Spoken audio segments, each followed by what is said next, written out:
I woke up to a miracle today. Triggers fade as I find my way. No judgment to lead astray. In this peaceful state I'll stay. Welcome back to A Course in Miracles in Practice. It's great to be exploring with you again today. Yes, welcome. And today we're diving into lesson 231. It's a really pivotal one because it actually kicks off a whole new section in the workbook, the part called What is Salvation? It really does set a tone, doesn't it? And as we move deeper into part 2 of the workbook, you can really feel this shift. It's less like Jesus is just giving instructions from afar. It feels much more like we're actually walking the path with him now, side by side. And lesson 231 captures that feeling perfectly. It's collaborative. It's that sense of shared journey. And speaking of sharing, we always love hearing how these explorations land with you. Your own stories, comments, any feedback you have, it really helps us all. We genuinely read every single one, and it adds so much to our own understanding too. Our handle is @TheWorldHarmonyProject. It's just another way to connect and share insights as we go. Okay, so let's get into the lesson itself.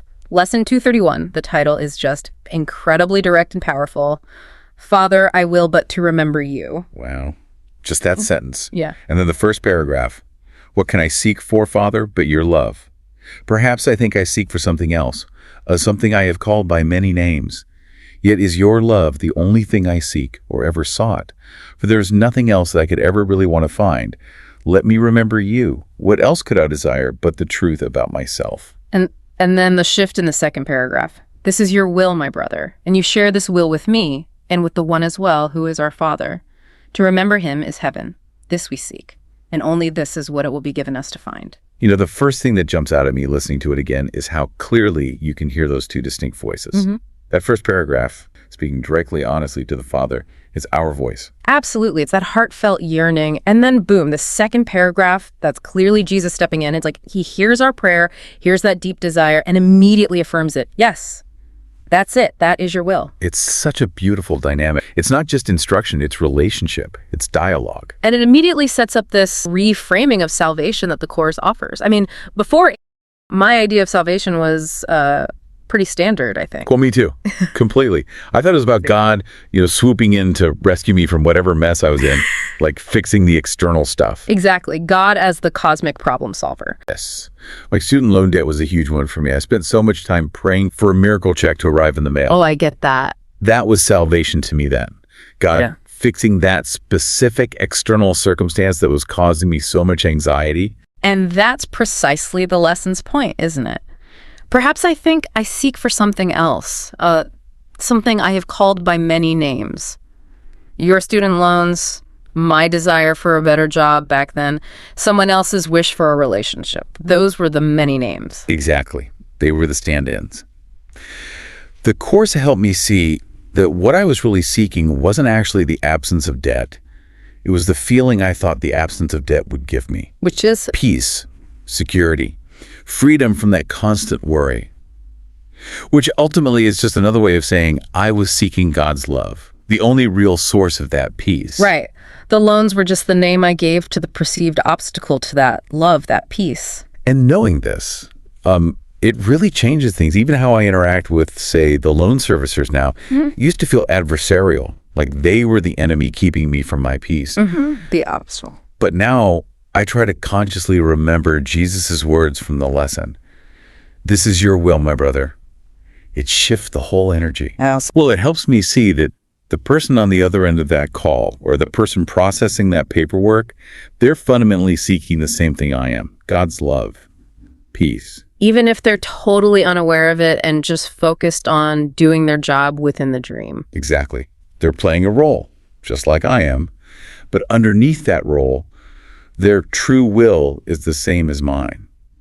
It helps me see past the adversary role the dream sets up. So you're not seeing a loan servicer, you're seeing a brother who also, deep down, wants to remember God. I try to. It doesn't mean I don't handle the practical stuff, the payments, the calls, but the feeling behind it changes. It moves from fear or resentment towards recognizing our shared identity. And honestly, those interactions tend to go much smoother. That makes total sense. Which leads us into this whole idea of how the dream actually operates, doesn't it? How it gets us to forget who we are and play these roles, sometimes roles that cause harm. Yeah. It reminds me a bit of that famous experiment, the Stanford Prison Experiment. Oh, right. Disturbing. Yeah, how quickly ordinary people started acting out those roles, guard and prisoner, causing real harm simply because they were told, that's your role now. It shows how easily we can get convinced by the script. The dream gives us a role, landlord, boss, citizen, whatever, and implies certain behaviors are just part of the job, expected, necessary even. And we buy into it. We convince ourselves, oh, it's not me doing this, it's the role. It's the system. Right. Market forces demand I raise prices during a crisis. It's just business means I have to evict someone who lost their job. Bank policy means foreclosing. Or even things like separating families at the border because it's immigration policy. Yeah. We use the system, the role, to justify actions that feel fundamentally wrong if we stop and think about our shared humanity. It's chilling when you see it laid out like that. It makes you ask why. Why aren't we waking up more easily from this? How does the dream keep us convinced that causing pain is somehow okay? And the Course's answer is so direct. It's because the dream makes us forget. It makes us forget who we really are, children of God, extensions of love. And crucially, it makes us forget who the other person is too, our brother or sister, also a child of God. Exactly. If you really remember your identity, harming another is unthinkable because you see it as harming yourself. The illusion of separation has to be in place first. But the dream is clever. It doesn't just rely on forgetting. It actively gives us these justifications, ready-made excuses. Oh, yeah. I'm just doing my job. I'm just following orders. It's the system. What can I do? They broke the rules. I don't make the policy. I just enforce it. All these ways to create distance between our actions and our conscience. And beneath all those justifications, what's usually lurking? Fear. Always. Fear of losing the job, fear of looking weak, fear of consequences, fear of not belonging. The dream uses our fear to keep us playing the game, keeps us complicit. But then Jesus reminds us, right there in the lesson, that even beneath the most difficult roles, even the harmful ones, Our true will remains the same. To remember love. That person acting out the harmful role is still God's child who, deep down, wants only to remember their Father's love. Their true will is identical to ours. And it's so important to stress recognizing that shared underlying will doesn't excuse the harmful behavior. Not at all. Absolutely not. It doesn't mean we condone it or ignore the impact, but it helps us understand. It helps us see how good people, loving people, can get trapped in the dream's illusions and do awful things because they've forgotten who they are. It allows for compassion for the person, even while addressing the problematic action. It shifts our response away from simple condemnation. Exactly. If you just react with anger or judgment, you're just reinforcing the dream of separation. Yeah. But if you can see past the role to the confused child of God underneath, You can respond differently. maybe still firmly, maybe still taking action to prevent harm, but from a place of recognizing the shared reality, not just the dream drama. Okay, so this is all quite profound, understanding how the dream works and how we get caught.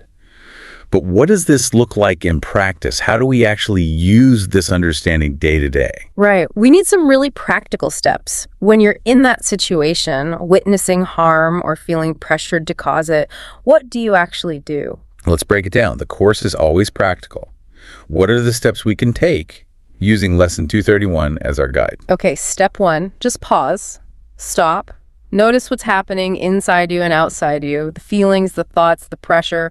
Just create a little space instead of reacting instantly. That pause is everything. It breaks the autopilot. Okay, step 2. Ask yourself that key question from the lesson.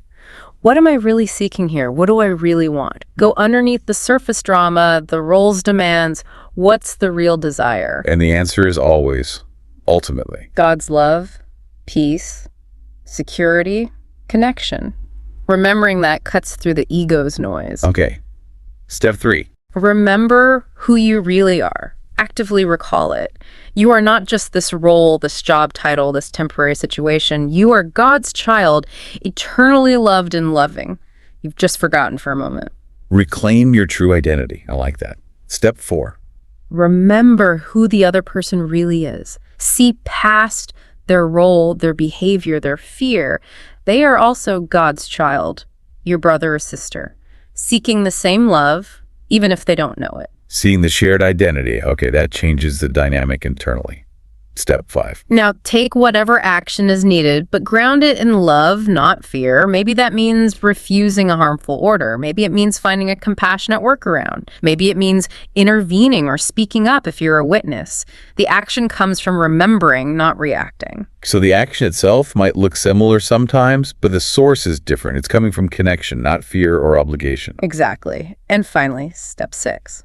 If you look back and realize you did act from fear, you did get caught in the role and cause harm. Don't just beat yourself up. Right. Use it as a wake-up call.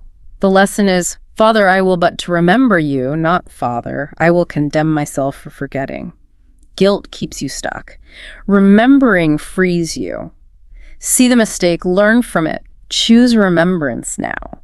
So it's not about being passive or just letting bad things happen. Not at all. The Course asks us to be actively engaged, but from a place of truth. Act from remembrance. Those actions are far more powerful and healing. And that's salvation in the Course, isn't it? Not being rescued from the outside. But being awakened from the inside. Yeah. Awakened from the dream that says harming others is ever okay or necessary. It's remembering the truth of our unified reality. So the practice for all of us every day is when that dream pressure comes from the role, the fear, the justification, pause and ask, what am I really seeking here? And listen for that deep answer. Perhaps I think I seek for something else, something I have called by many names. Yet is your love the only thing I seek or ever sought? That's the constant reminder. You know, this lesson and often our discussions can feel quite serious. We're dealing with deep concepts, challenging situations, and the Course itself has a formal tone. It does. Very reverent. But it's important to remember that Jesus understood humans. He knew we laugh, we find joy in silly things. The spiritual path isn't meant to be devoid of lightness. Absolutely. The seriousness of the Course's message doesn't mean our experience of living has to be heavy all the time. Sometimes the most profound moments of connection come through shared humor or absurdity. Totally. Does anything lighthearted come to mind from your own experience recently? A moment where you saw that shared will, but maybe in a funny way. Actually, yes. Just the other day, there's this business plaza I go to sometimes, and for some reason, they've started blasting classical music ridiculously loudly over outdoor speakers, like concert volume. Seriously, that sounds intense. And probably pretty annoying. It's bizarre. Anyway, I was walking out of a shop and this super dramatic, booming piece of music was playing, sounded like a full-on military march. And this older woman was walking towards me. Okay. And as we got closer, totally spontaneously, no words exchanged, we both just started doing this exaggerated, silly military march, stomping our feet, swinging our arms, perfectly in time with the music, just mocking the whole situation. Oh, that's fantastic. I love that. It was just this instant moment of connection. We both saw the absurdity and chose to laugh about it together instead of just being irritated individuals. Created this little unexpected bond. That is such a perfect example. Right there, you both recognized your shared humanity, your shared perception of the ridiculousness. You connected through humor instead of staying separate in annoyance. Exactly. It felt like just for a second, we remembered we're on the same side, just two people navigating this weird world together. So this is your will, my brother, isn't always this deep, solemn thing. Sometimes it's just two strangers finding connection by marching ridiculously to loud classical music. Precisely. These moments of recognition can happen anywhere, anytime. The Course applies to every single interaction, mundane or major. And those lighter moments, they're great practice, aren't they? They build that spiritual muscle. If you can connect with a stranger over silly music, it strengthens your ability to see the shared will in someone you find difficult, like that hypothetical loan collector. It absolutely does. Salvation, remembrance, it's not just for the big crises, it's for every single encounter, every chance to see past the dream. And bringing it back to the lesson's core message, It really hammers home this deep link between salvation and identity. Wow. Let me remember you. What else could I desire but the truth about myself? It's saying that knowing God and knowing your true self are the same thing, because your true self is that oneness with God. There's no separation. So when Jesus says to remember him as heaven, he means heaven is right here, right now, available the instant we remember who we are. It's a state of mind, not a place we go to later. And the reassurance for you listening right now is that this isn't about striving to become perfect or meet some impossible standard. It's simply remembering what you already are. And we're assured we will find it. This we seek, and only this is what it will be given us to find. We can't ultimately find lasting fulfillment anywhere else, because only God's love, our true nature, is real. It frames salvation as remembrance, not achievement. We're not building something new. We're uncovering what's always been there, just temporarily forgotten. And knowing that just changes how you approach everything. The bills, the difficult conversations, the daily grind, it all becomes an opportunity to remember. Even when the dream sets things up to look like conflict, to make us feel separate and opposed, we can remember that shared will underneath. We can choose to see the brother or sister behind the role. So as you go about your day, remember that practice. When the pressure hits, when the role feels demanding, when fear creeps in, pause. Ask, what am I really seeking here? What do I really want? And let the answer echo from the lesson. Perhaps I think I seek for something else. A something I have called by many names. Yet is your love the only thing I seek or ever sought. Thank you so much for walking this path with us today, for being part of this exploration. We really value your presence and practice, and we look forward to connecting again next time on A Course in Miracles in Practice. Until then, remember, we really are all in this together, seeking the same love, seeking the same remembrance, even when the dream makes it look otherwise. See you tomorrow, friends.